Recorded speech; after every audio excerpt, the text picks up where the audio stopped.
Morning. দোলা লাইফস্টাইলের নতুন আরও একটি ব্লগে আপনাদের সকলকে অনেক স্বাগত। আর আশা করি আপনারা সকলে ভালো আছেন, আমিও খুব ভালো আছি।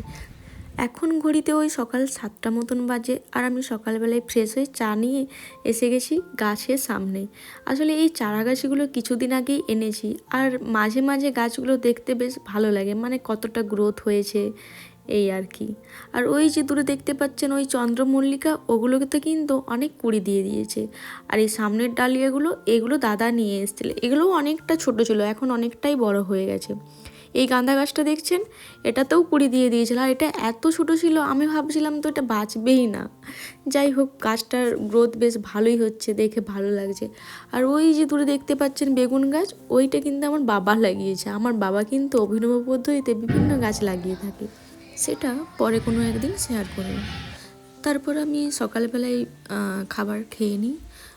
আজকে সকালের খাবারে রয়েছে রুটি, সয়াবিনের তরকারি আর স্যালাড। আর আমি তারপর খাওয়া দাওয়া করেই বেরিয়ে পড়ি। তারপর আমি রেডি হয়ে বেরিয়ে পড়লাম, আর একটু হাতে সময় নিয়েই বেরোই, কারণ রাস্তাতে এখন কাজ হচ্ছে, হাতে সময় নিয়ে বেরোনোটাই ভালো। তো চলুন।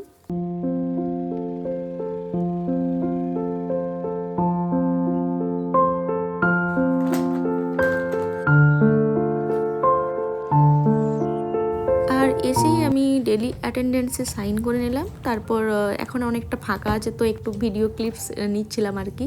তারপর কাজ করতে করতে ব্যস্ত হয়ে পড়ি, আর মাঝখানে আমার ভিডিও ক্লিপ বা ভিডিও নেওয়া হয় না। তারপর আমি বাড়ি চলে আসি।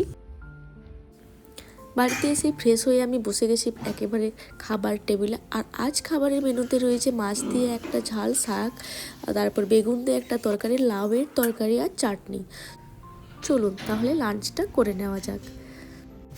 আর খাবার শেষ করতে না করতে আমার চোখ পড়ে পার্সেলের দিকে, দেখি কিছু পার্সেল এসেছে।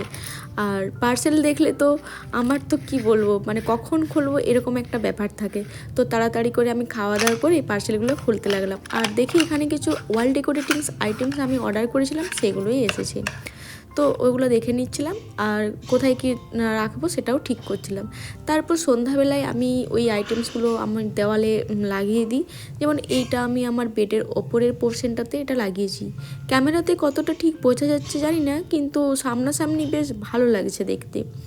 এটা বেডের ওপরে লাগানো হয়েছে। আর একটা যেটা ওই 3টে আছে, এটা আমি আমার বেডের অপোজিট পোর্শনের সাইডটাতে রেখেছি। এটাতেও বেশ ভালো লাগছে। আসলে এই জিনিসগুলো আমি মানে অনেক দেওয়ালে লাগিয়ে থাকি, আর তার কারণে কি হয়, দেওয়ালগুলোতে অনেক মানে একটু খারাপ হয়ে যায়। তাই মানে আবার অর্ডার করি, আবার লাগাই। আসলে এগুলো সেই কভার আপ করার মতন হয়ে যায়। এই করতে করতে দেওয়ালগুলো প্রায় অনেকটাই নষ্ট হয়ে গেছে। এই করতে করতে প্রায় অনেকটাই রাত হয়ে গেছে, তাই আমি ডিনারটা কমপ্লিট করে নিই। আর যেহেতু আজ সন্ধেবেলায় এগুলো নিয়েই ব্যস্ত ছিলাম, তাই আর কিচ্ছু মানে নিজের পড়াশোনা কিছু করা হয়নি। তো এখন আমি কিছু প্রিপারেশন নিয়ে নিচ্ছি, যেহেতু এক্সাম আছে। আর এখন যখন আমি ভয়েস ওভারটা দিচ্ছি, এখন অলরেডি আমার 4টা এক্সাম হয়ে গেছে, আর বাকি এখনও 4টা আছে। তো সেটাই প্রিপারেশান নিয়ে নিচ্ছি। তো আজকের মতন ভিডিওটি আমার এই পর্যন্তই। যদি আমার ভিডিওটি আপনাদের ভালো লেগে থাকে তাহলে অবশ্যই লাইক করবেন, কমেন্ট করবেন, এবং পরবর্তী ভিডিওগুলি দেখার জন্য চ্যানেলটি সাবস্ক্রাইব করে রাখবেন। Good night.